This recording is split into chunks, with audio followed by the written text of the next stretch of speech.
Hi, this is Ennis from Never Stop Trucking. Today we are talking about brokerages. Why are big brokerages doomed to fail? And I wanted to give you my take on this. I know some people already made videos about this, but I wanted to tell you things from my perspective and the things that maybe they haven't mentioned. All right, so let's start right now, and the list is big. So the first thing why the big freight brokerages are failing because they are working with too many innovations. They consider this industry as something where they can implement new things and come out with new ideas, new ways of doing business, transporting the loads, booking the loads, presenting the loads to companies, to trucking companies, and to drivers. New ways to book them and build those loads. And these ways are not working just yet. They want to suddenly shift from talking on the phone and negotiating the loads live. They want to suddenly shift to something new, and we are not ready for that yet. They want to use the apps, they want to use the AI systems, tracking, and whatnot, and this is just not working. Us truckers, trucking companies, drivers, we want to do the things old-fashioned way, and right now this is the best way to do the business. So while they are concentrating on new apps and new ways of doing business, trucking companies are failing, brokerages are failing, and they don't realize that. They should focus more on how to please the drivers, how to work with trucking companies, how to give them their fair share. Because if you take everything to yourself as a broker as much as you can, everyone else is going to fail and you're not going to have anyone left to work with. All right, so you gotta take that into consideration. I know I did a video recently about how no one cares about your business, and this is exactly the problem. You know, if you only care about yourself, you're not going to have anyone left to work with you if you try to take all the money. All right. The next thing why the brokers are failing that I want to talk about is not focusing on trucking and transportation.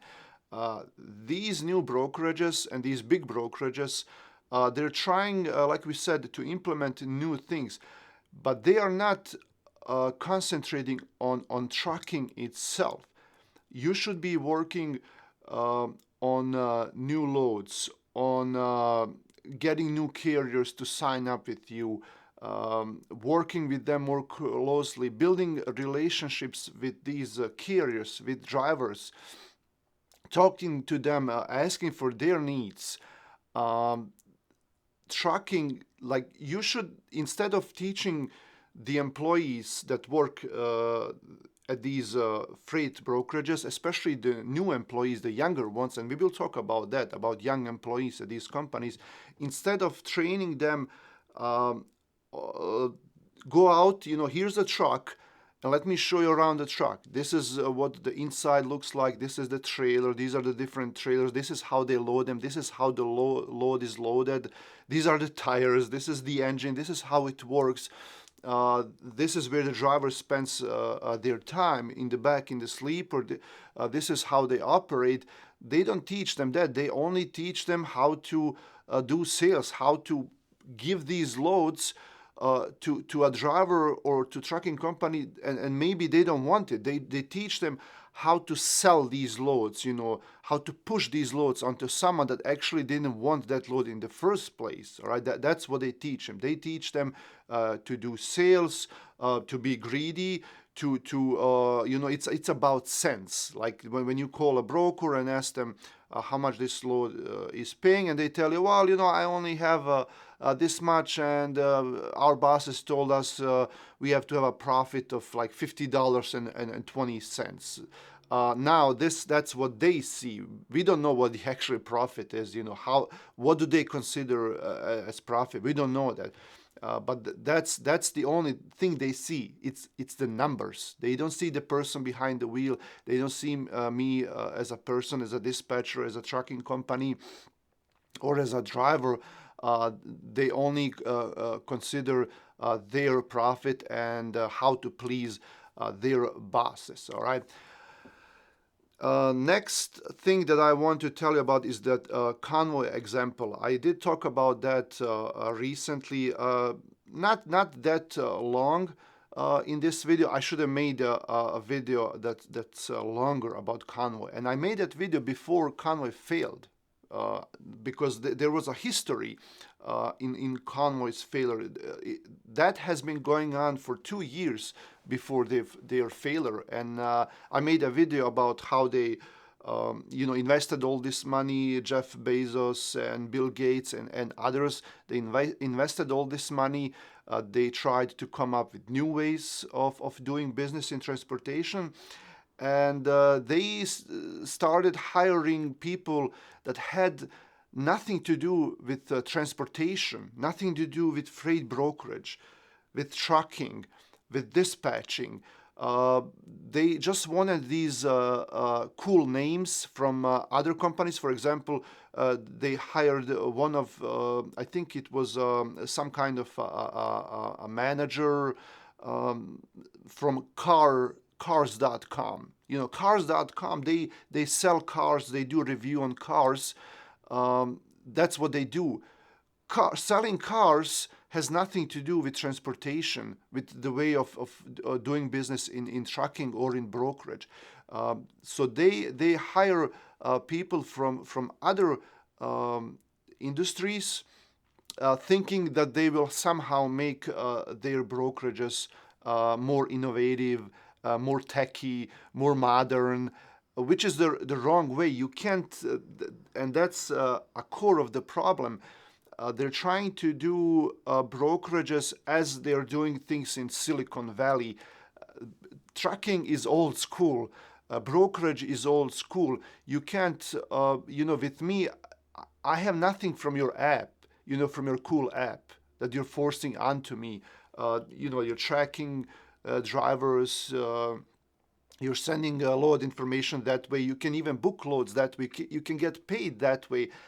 That means nothing to me as a driver. And that's another thing. That's the next thing. Freight brokerages, they should listen to trucking companies because that's who they work with. They work with shippers. I understand they get their loads from them. And of course, they have to listen to their needs as well. But ultimately, you as a freight brokerage, you have to listen to trucking companies. You have to ask owners of these companies, managers, dispatchers you're talking to, drivers, like, what are your needs? What do you think we should do better? How should we adapt to your needs? Do you really care about these techie things that we are forcing onto you, or do you care about money?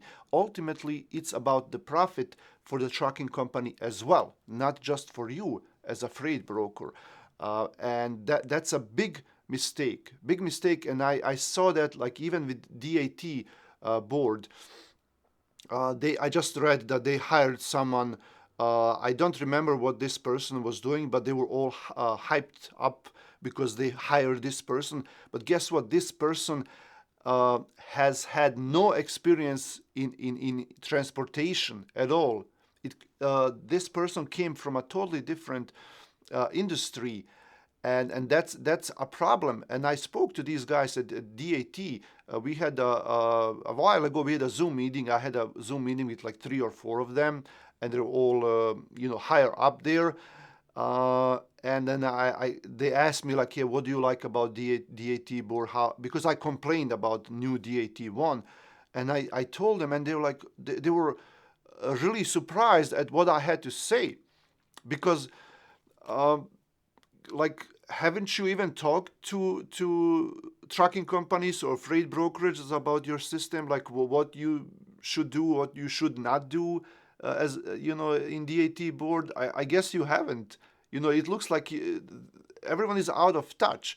Everyone is doing the things that they uh, think should be doing in their own way, but they don't actually know how this is going to be taken by trucking companies and drivers. What kind of effect is this going to have? So I suggest that you work more with trucking companies and ask them and see what they actually need and what they don't need. Now, next thing is cutthroat competition. For example, C.H. Robinson, J.B. Hunt, TQL, all these big brokerages, like let's say TQL has a customer, a huge customer, and as a shipper, and they charge them a certain rate. Now C.H. Robinson comes in and they tell them, hey, well, we can give you like we can charge you 1 or 2, 3% less than TQL. And when you consider the volume from this company, it adds up to a lot. So naturally, they will want to switch to C.H. Robinson, and then C.H. Robinson has nothing to lose, right?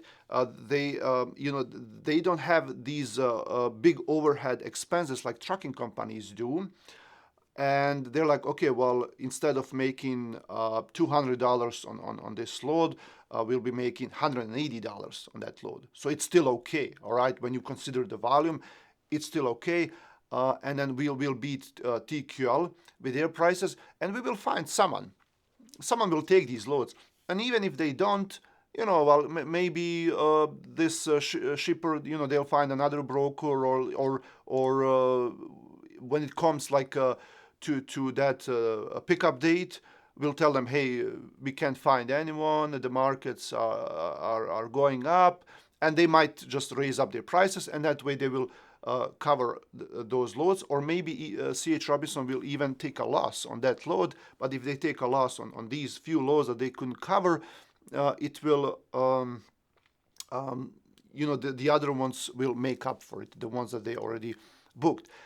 And they keep doing it. And now J.B. Hunt comes in after a year, and they tell him, hey, well, maybe we can do it for 5% less. And they just keep going down and down and down.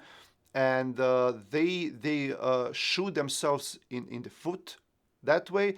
And then the trucking companies are the ones who ultimately suffer from that, because the prices just keep going down. Next thing that they do is expanding too fast, especially in good times, especially when they have these big start up investments, and they will just try to cover more and more regions by opening up more and more offices in certain parts of United States or Canada. They will hire more people, and they will strategically place these offices in certain market areas, and they think that way they can have their salespeople go out to those local companies, and they can when they present themselves to new shippers, they will tell them, hey, like, look at us, we have offices all over the United States, we can cover all your loads and whatnot. And they do that too fast without really thinking. They're investing millions and millions of dollars, hoping that this will work. And sometimes it works, sometimes it doesn't. But in times like these, it really doesn't. So instead of focusing on giving quality services to their shippers, to the carriers, thinking how everyone can thrive in this business, they're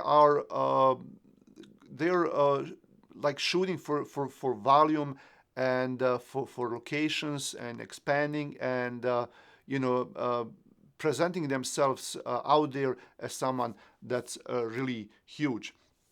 Another thing that they're doing, and this thing especially has been bothering me, is that most of these big brokerages will hire young people out of college. And these young people are different. The new generations are different than older, like my generation or even older generations. And we all have different perspectives on work ethics, way of doing business, way of communicating, and generally looking at, like, even with trucking, old school people, when they work with trucks, they would go out and take a look at the truck, or maybe they even came from trucking. A lot of older people that you work right now with, like brokerages or dispatchers, when you talk to them, they will tell you that at some point of their life, they were actually drivers, so they were in trucking, and they know how the industry works. These young people, they don't know how how trucking works, how a truck even looks like. They don't know the parts of the truck. They don't know what is it, what it is, they don't know what it is. Now, these big brokerages, they think, well, if we put someone behind the computer and give them a phone number, we train them a little bit, and we just tell them, hey, this load has to be covered for this much. This is the map. Uh, this is like your maximum or minimum, and that's it. They have no idea about trucking, and it's scary. They don't know anything about hours of service, what drivers have to go through on the road. Like when you talk to them, like you can see that, especially when they're new, there's insecurity. There are two kinds of these young people. One of them are really insecure in what they're doing. The other ones are too secure. They're like, some of them are really arrogant, and like they work in that brokerage for a year or so, and when you talk to them, like they know everything. They will talk to you and tell you, hey, you gotta take this load, it's just a short load and you're gonna make a lot of money, and then we can go from there to here, easy load. Like they have no idea, like what are you talking about? I know what the load is, you don't have to tell me. And they teach these young people the certain way, like the way they want to do business, and they're done for life. Like they will talk like that to everyone, to drivers, to trucking companies, to the customers, in that way. They're not going to be respectful.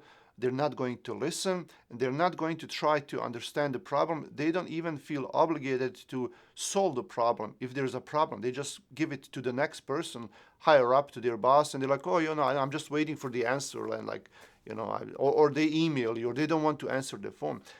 Um, these younger generations, this would be their first step in their career, and they will stay there for 1 or 2 years, and this happens a lot.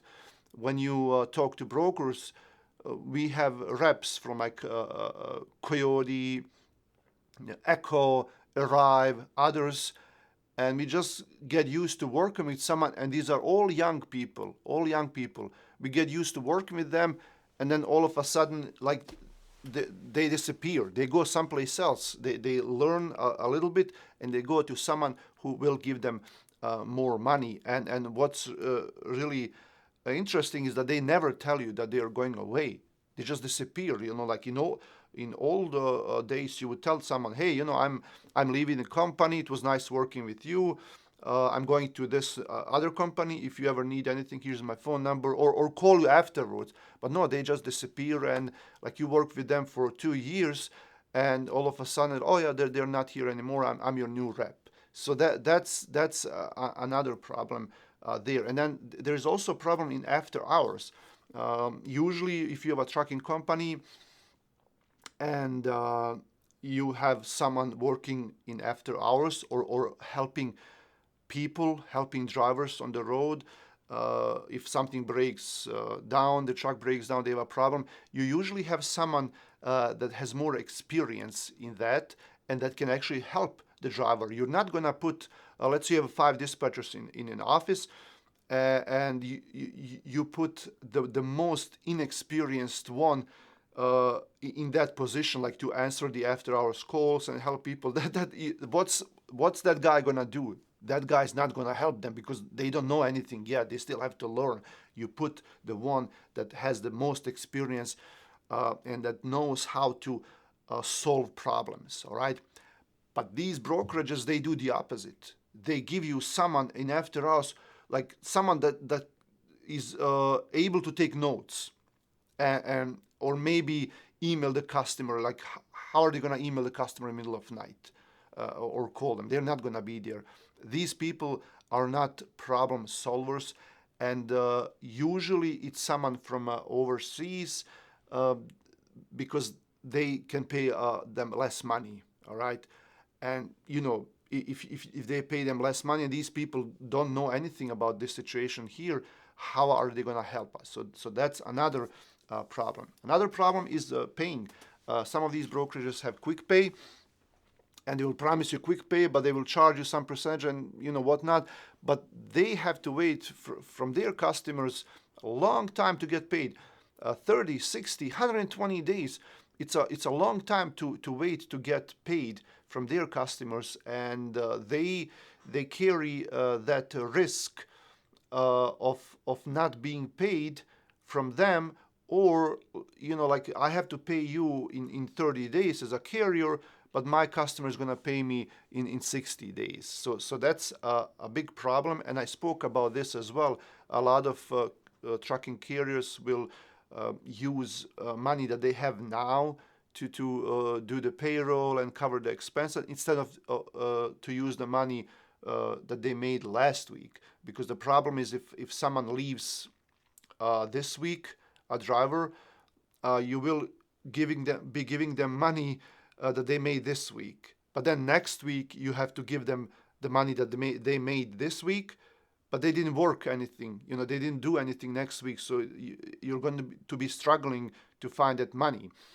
So same way with brokers. They instead of paying you when they get the money, or if they have a lot of cash in reserve, no, they just work that way, and that's a problem for everyone in this industry, because the cash flow is a big problem. Of course, you have factoring companies, and some brokers will use factoring companies, but it's just another expense. All right.